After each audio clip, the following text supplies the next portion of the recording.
Welcome back to another episode of That's Business. Today's guest is a healthy habits coach and crew chief currently serving in Michigan's Air National Guard. Teena specializes in the development of healthy habits for mothers, business professionals, and military personnel. She understands the stressors of wearing multiple hats and living a go-go lifestyle. Teena understands the need for balance and self-care. She works with individuals and companies, teaching them how to take easy steps to develop the skills needed to maintain a healthy routine to realize wellness or personal development aspirations. Teena is a mother of 5, CEO of Teena Cathey Lifestyle and Fitness LLC, a healthy habits advisor for Women Veterans Strong, and an F-45 coach.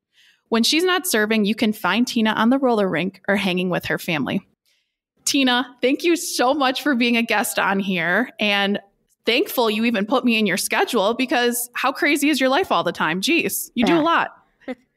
Thank you for even asking me. I'm like, oh, okay, I guess I might have a story I can share and all that good stuff. But no, appreciate you. Well, on this podcast, I always like to kind of rewind it back. If you feel comfortable, what was your childhood like, or what did you want to be when you air quote grew up? Right. So as a kid, I kind of flip-flop all over the place. That's just kind of like my personality. I'm an Aquarius, so I'm just like, I'm easygoing, chill. I like to dabble in different things, but my mom is into nursing growing up, and I just thought like, oh, okay, I'll do that. And then wanted to be a forensic scientist. So we did, like, in Michigan, we have Macomb Community College, and they offer like a program for you to be able to actually immerse yourself into that and see if you like it. Wasn't for me. The sight of blood and just the stories, Whoa. It was something like, yeah, not my thing. So then senior year of high school, we had a media studies class. So you're either producing in front of the camera, behind the camera, hosting and whatnot. And we would do the announcements for school. And I was like, that's exactly what I want to do. I love it. It's not hard. Doesn't love that. Math or numbers, because I'm not a numbers or math person. So I was like, okay, I'm going to do that in college. So I just was like getting ready to enroll, and I enrolled myself into a summer program. And I told my parents, like, yeah, starting school on this day. I'm already packed up. You guys got to drop me off. And they're like, oh, okay. All right. So I left and went to Chicago, Columbia College, Chicago. It's an art school for radio broadcast production. Did that, worked in radio and broadcasting for a while in Chicago, producing a sports show, did a couple of podcasts on my own, but then took another turn. I was like, yeah, this is not for me. So that's like a part of like what I wanted to be when I grew up. I did know, and I just kind of fell into certain things and tried it out. Well, first of all, the fact that you even realized that early on, because a lot of people don't realize that in their career, or it's, hey, I'm going to do this for 20 years and then be like, oh, maybe I shouldn't have done that for 20 years. So kudos to you for knowing that so early on in your career. Geez. Yeah, thank you. Spent a lot of money in my 20s and racked up a lot of credit card debt. It's all rectified now, but still. Oh my gosh. Hey, what's the alternative? It's, I mean, of course, I'm biased in this being a career coach, but it's better to learn this, be happy in your 30s, then keep going. But that's incredible. Okay. So how do we get to figuring out, well, first starting your own business, or what did you do kind of in between that gap of realizing, okay, that's not my path I want to go, and what happened next?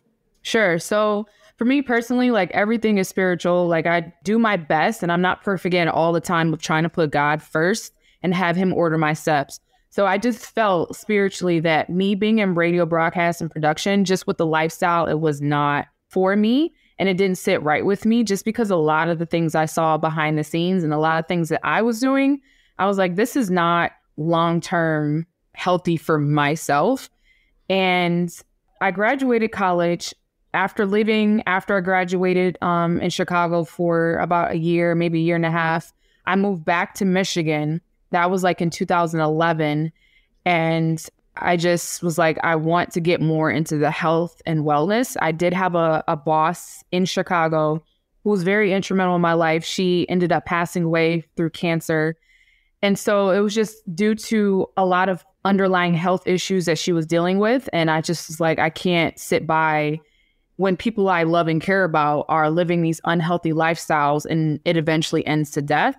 I did more research, moved home, my first certification was actually a Zumba certification. That's how I got started into what I'm doing now.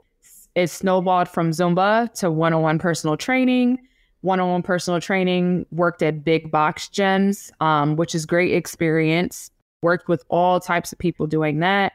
And then after leaving that arena, having my daughter in 2018, that also changed the trajectory of my business and then what I focus on now today. I know there's a lot in there that I'm missing out, but for the sake of time and not just to be digressing all over the place, like that's how I got to where I am today. Well, your girl's got ADD here, so we digress all the time on this podcast, but I get it.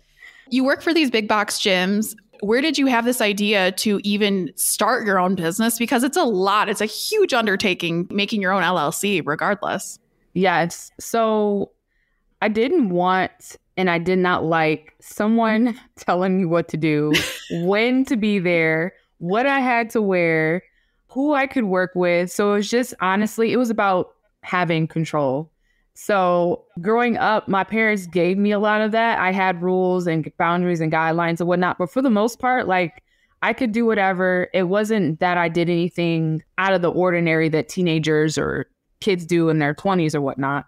But it was just like having the freedom to be able to move about how I wanted to and have that flexibility for my own schedule. So I enjoyed having that. And I was like, I have to have that. And I want to work with who I want to work with. And I want to utilize my skills. And I didn't know like what that would be at the time, but I want to utilize my skill set to touch other people in the way that I want to touch them, that aligns with my values and my morals.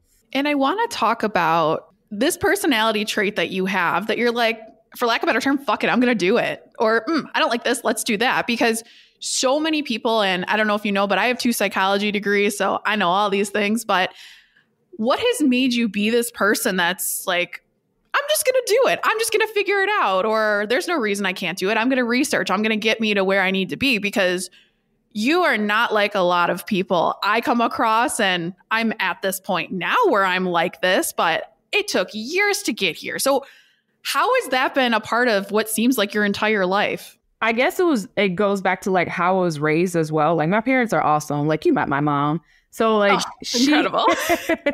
So she like instilled that in me as well. I'm a military brat. So that also is kind of like the foundation. It's like there's rules and regulations, but moving as a military brat, it's like I moved around. It's like there was a lot of change. So I'm okay with change and I like change. But it's just like you said, I'm going to do whatever I want to do. This is my life. And time is going to pass whether I do something or not. So I can sit here for 2 years and just twiddle my thumbs and like contemplate, be like, okay, I could do this. I don't know. But 2 years is going to pass. I would rather those 2 years I try something and fail and then get better on the other side versus just sit there and not do anything wondering like what was. Like there's no point. Life is too short to just be sitting there, in my opinion, just to not know or go off of like, what if this goes wrong? Because something will go wrong, but it's okay. You learn from those mistakes and you get better. So that's my whole attitude. I just have goosebumps from you saying that because it's true. And how impactful are you going to be on your 5 kids to just be little badasses and grow into being badass adults? I mean, that's so huge. And I love it. And yes, your mother was cracking me up. I mean, tears in my eyes, laughing. Incredible. Just walked right up to me at that Women Veteran Strong event and was just talking my ear off. And then when I learned she was your mom, I was like, oh my God, I love you even more. You're so funny. Thank you. So I want to jump into how you do this coaching. So what makes you unique? Well, maybe this is a 3-part question, but do you have a niche of clients you typically like to work with? Why are you different than other health coaches? And walk us through what it's like working with you. Yeah. So my niche changed, but right now I'm set on like my top is moms. Then my second will be business professionals. And then third, and this is not in any like order or anything, military personnel. That's because I wear all of those hats at the same time. So I tried to separate it, but it just didn't work. So I'm like reaching out, I'm promoting and doing like, the social media thing, Instagram, Facebook or whatnot to moms. But then I have business professionals reaching out to me, and they can also fall in that category as being a mom and a business professional. And then also military personnel, it's like I'm still in the military. So I can't just cut that off or turn that off. I even try to, but I overlap in so many different worlds that it just makes more sense for my business and for me to kind of reach out and encompass everybody. Because what I do is promoting healthy habits. And that's one of the things that makes me different, is because at the end of the day, we all have habits. So they could be bad habits. And I put quotes around bad because I really don't like using that word, but we'll all have habits that either deter us from our career goal or physical goal, but then you also have habits that is going to help you reach that career goal or fitness goal, whatever it is. So your habits have to align with whatever goal you have. So that's what makes me different, is like, that's my focus as a personal trainer. When I did just focus on like the physical aspect, I was literally beating myself up trying to get everyone to like reach a goal, focus. And there was that component missing. Hey, you have to focus on these habits. And when I kind of like dialed that in and got to the bottom of why are you, the psychology of it too, like, why are you operating the way you are operating? Why are you overeating? Or what is causing you to stay up later instead of going to bed to get the rest? So once I started focusing on that, like, everything else started falling into place for clients, for myself. And it just made more sense to stick with that. And that's what I do now. I have a love-hate relationship with the word niche. It's like, you know, what's your niche? What's this? So it's kind of funny that I even asked you that, but it does change. And I feel like any good business owner, you know, you roll with it. Like you said, your three worlds cross over. Those are your people. Or, you know, it doesn't need to be one specific person. That's great if some people have it, but a lot of people don't. And that's incredible. And that makes sense, getting to know your personality, that, oh, okay, we'll roll with it. We'll do these people, this person. So now, without giving trade secrets away, of course, because we want people to reach out to you, but if you could even pick 3 to 5, what are some of the top, I don't want to say issues or bad habits. I know you said don't use bad habits, but easy habits people can change, because I feel like you picked the top 3 people or groups of people that have the busiest schedules or are just kind of all over the place. Yes. For me personally, like the top 3 would planning ahead. That's something, and all this stemmed from just like me growing and progressing in my life, having 5 kids, being in the military, running my own business. It's like, I have to look ahead. So I would suggest that people look ahead. So for example, I look at my week on Sunday, maybe Saturday. So I figure out what all I have to do, where I have to be, what time I have to be there, not only for myself, but for the kids. So the 3 kids we get every other week. But the 5-year-old, I have her full time. So it's her schedule as well. So looking ahead, so I know like, okay, what clothes are we going to wear? Where we go? What does my gas tank look like? So I'm not like randomly trying to go get gas. So all that is planned out, and it's not, it does sound crazy. Like, oh my gosh, she's super organized. I am the least, and my fiance can tell you, I am really? not. Yes, I am not organized. This all took work. It took a lot of work for me to get to where I am today. And it continues to be work, because I have to constantly look ahead. I have to constantly write things down. So look ahead at your schedule. What do you have going on? And the consistency, just be consistent with it.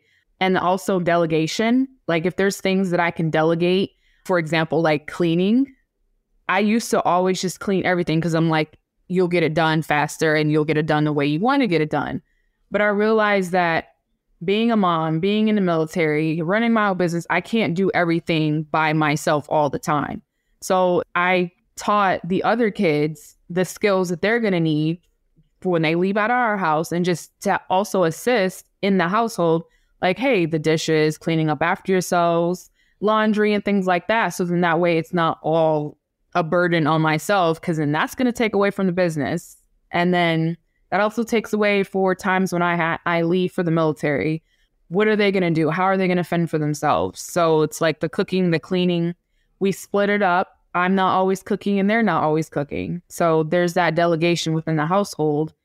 And same thing for business, just like yourself, you have someone else that edits videos, which I'm looking for someone to do that, because that takes the time out of me being more creative and what I have to plan and write lesson plans and speeches and whatnot.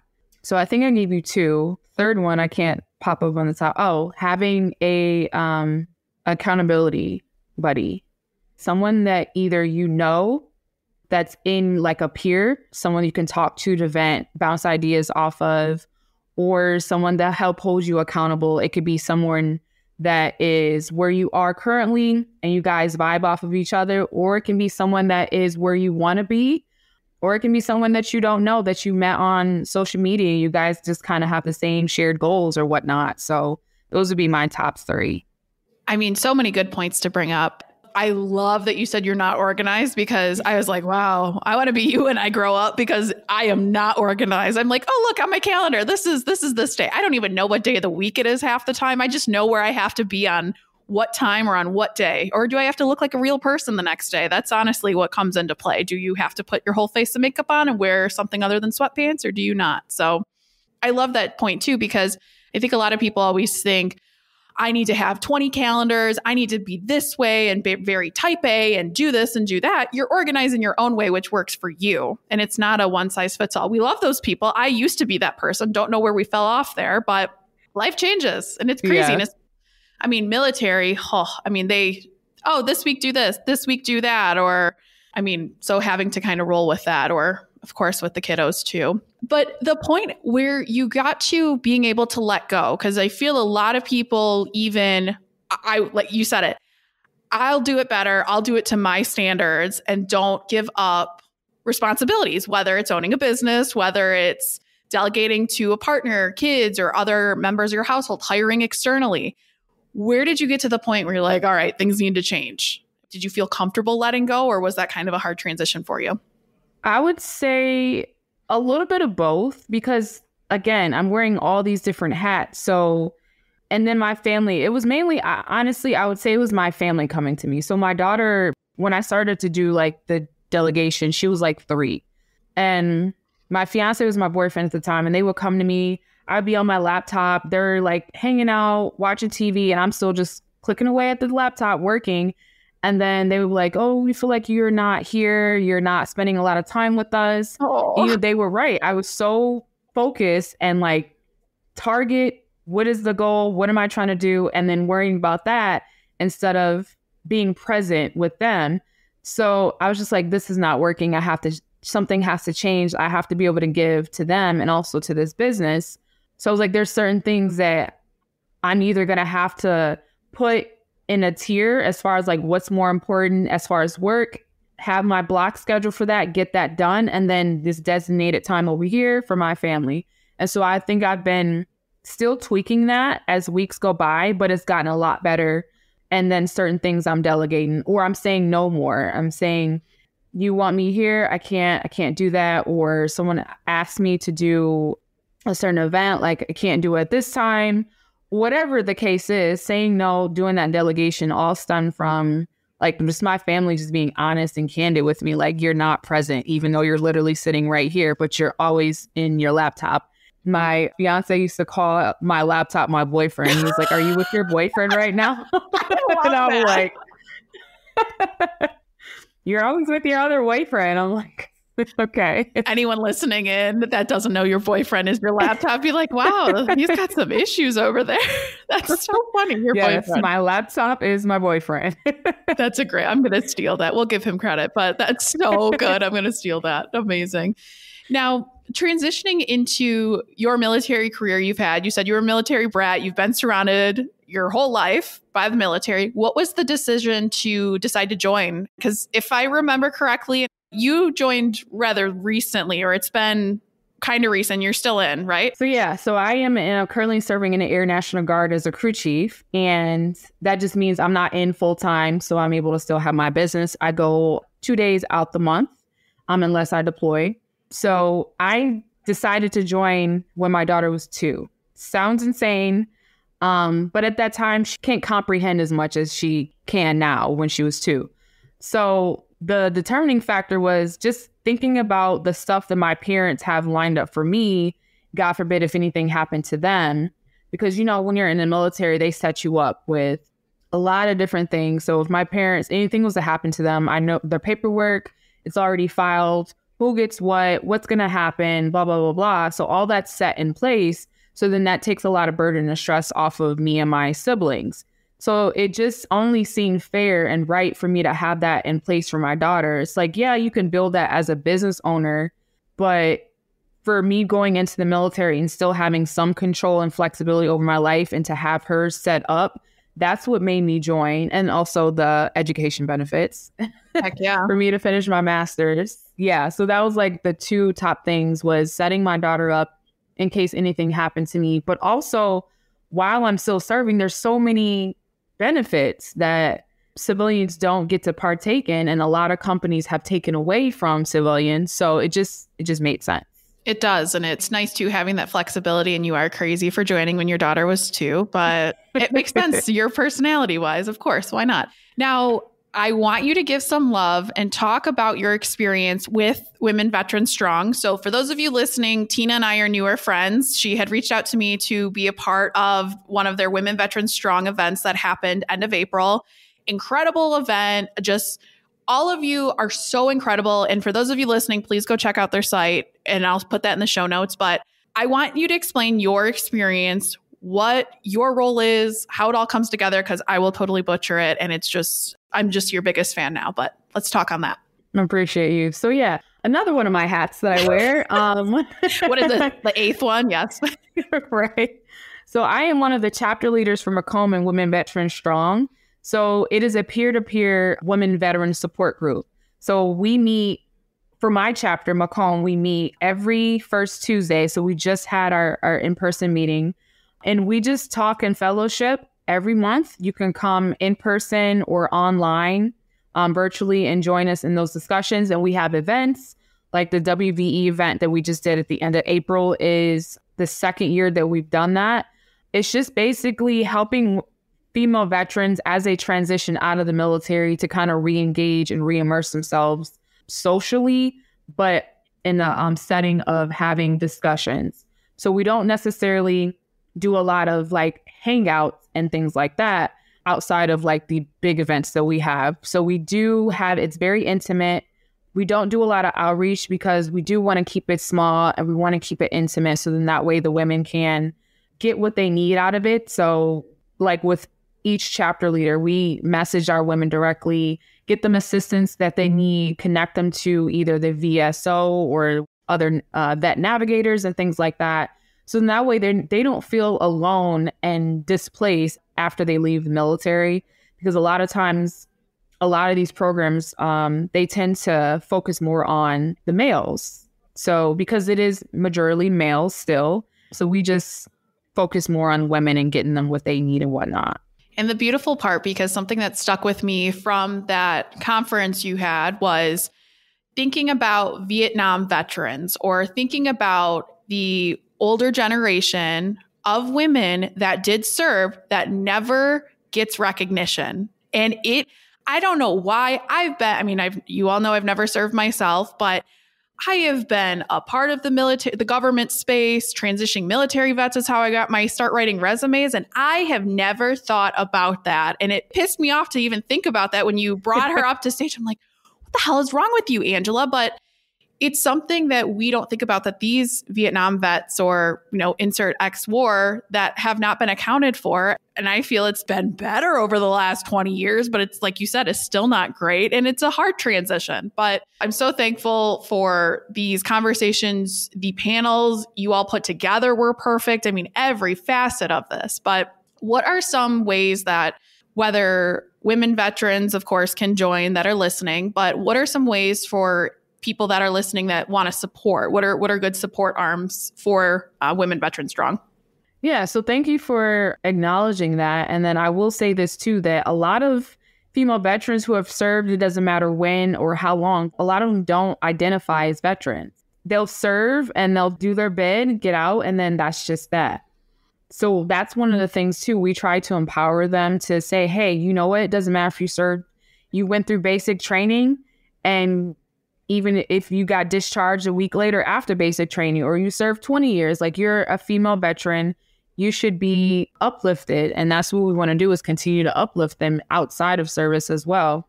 But if anyone wants to connect, whether they're a female veteran, they want to join, they can reach out to myself or Shelly Rude. If you Google Shelly Rude or just type her name, shellyrude.com or Women Veteran Strong, the website will come up. There's an application that the women can fill out.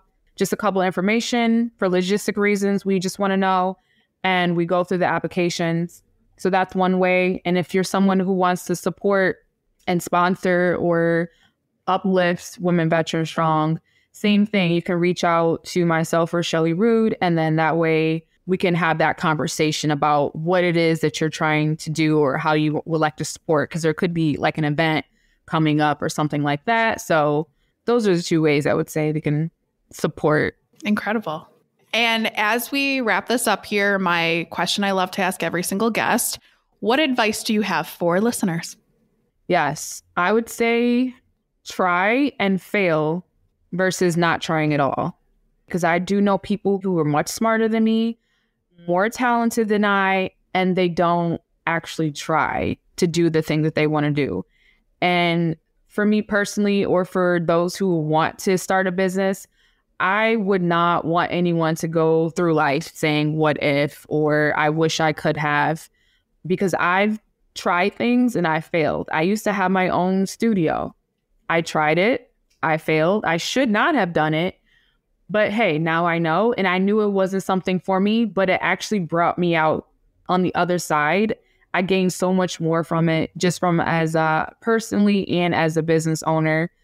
Just try. Even if it's not perfect, write down the notes, take the notes, get feedback, and then you'll grow and get better from there. This might be one of my favorite episodes I've recorded. You are incredible. Wow. I'm serious. I'm not just trying to hype you up. Like, you are incredible. Thank you, Teena. This has been so much fun. And for those of you listening, if you want to follow Teena, you want to work with Teena, head over to the show notes for her website, her information, and all. And tune in next week for another episode of That's Business.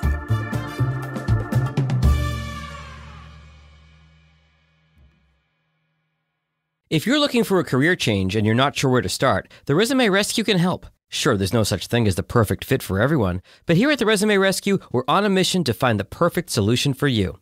Whether it's changing careers, updating a resume, learning LinkedIn, or practicing interviewing, we have you covered. Find us online at theresumerescue.com and find all of our contact info in our show notes.